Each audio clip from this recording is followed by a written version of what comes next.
Alison Shontell is the editor-in-chief of Fortune. Alison's with me now. I mean, there's a wonderfully voyeuristic element to this as you look at, or as one looks at these companies. But what does it tell us? What's the significance behind it that Saudi Aramco is number 2 behind, say, for example, Walmart?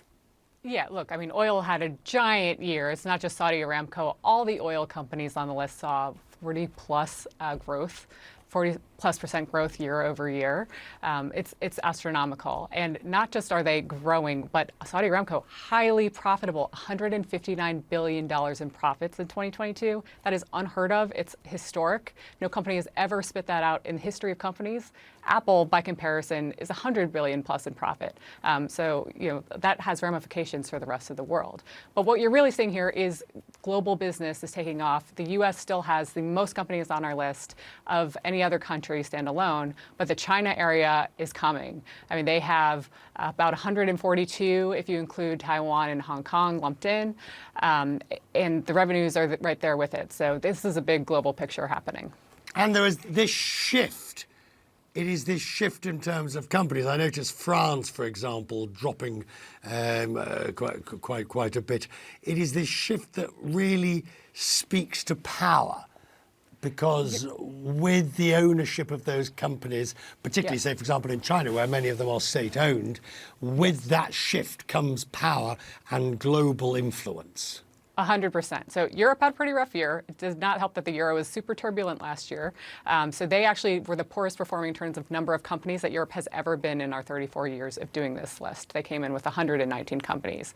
There were 118 government-owned or largely government-owned companies on our list, and over 2/3 of them are in China, which goes to show if you have a really dedicated government who wants to plow a ton of money in and they want to close off the market from a bunch of other companies from entering it, it can be pretty successful. Your list looks at the companies but doesn't necessarily gauge profitability within it. You can have a very big revenue and you can be a very valuable company, and in case of some of these Chinese companies, still losing a bunch of money. Definitely is the case. I mean, Amazon would not be on our list if this was a profitability list. Saudi Aramco, as I said earlier, would 100% be one. Does that matter, Alison, do you think? Where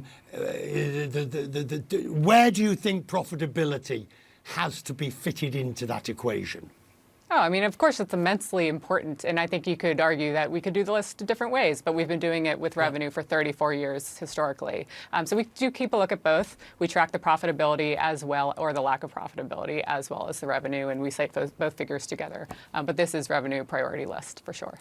I want to go back to this idea of power that comes from the companies. And Aramco is the clearest example of this, because the wealth being generated by Saudi Aramco, which of course then goes into the PIF, which is the fund, the sovereign wealth fund, that is fueling this Saudi march across the world, right the way, controversially, to Live Golf and PGA. Absolutely. The Saudis have a pile of cash driven by oil. I mean, the country only has 36 million people in it, and this country, like I said, has 159 billion in profit, a lot of which, as you say, is funding the PIF, of which they are putting a ton of money out into the ecosystem for sort of whoever wants it and will step up to take it. I mean, that puts business owners in a little bit of a dilemma to decide how much do we want to take of their money, because they want to spend $3 trillion by 2030. So there's a lot of money there if businesses are willing to take it, and you're starting to see some do that. Boeing just took a big order from the Saudis for airlines, for Boeing planes. And then you see BlackRock just put the CEO of Saudi Aramco on its board. So things are shifting a bit. The shift is what's crucial. Thank you. I'm so glad to have you with us today. Thank you very much indeed.